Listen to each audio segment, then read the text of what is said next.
அண்ணாத்துலேயே தண்ணி கட்ட வந்துட்டாலேன்னு பார்க்குறீங்களா? இல்லைங்க, நம்ம துணி துவைக்கிறதாங்க வந்திருக்கோம். ஆமாங்க, வாஷிங் மிஷின் ஆர்டர் போட்டு 1 வாரம் ஆச்சு, வந்து சேர்ந்து 2-3 நாள் ஆச்சு. நாங்களும் சுவிட்சு போட்டி மாட்டாத வேறு விட்டுட்டோங்களா, நாம் மாட்டிட்டு கூப்பிட்டோம், அவங்க வர மாட்டேங்கிறாங்க. சரி மவராசங்கிட்ட வந்து நமக்கு வாஷிங் மிஷின் போட்டு கொடுத்துருவானுங்க, நம்ம ஜாலியாக துவைச்சிக்கலாம் அப்படின்னு பார்த்தோம்னா எங்கே நம்ம நேரம் நமக்கு முன்னாடி வந்து நிற்கிதுங்க. மிஷின் மாட்டுறதுக்கு வரமாட்டேங்கிறாங்க.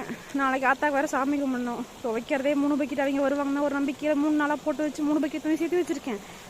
இதில் வேறு நாளைக்கு சாமி கும்பிட்றதுக்காக பெட்ஷீட் வேறு எல்லாத்தையும் வச்சுட்டு துவைக்கணும். நம்ம பசங்க வெயில் காலத்துலேயும் 4 பெட்ஷீட் போத்தியில் தூங்குறாங்க. பாருங்கள் எத்தனை துணி சேர்ந்துருக்குதுன்னு.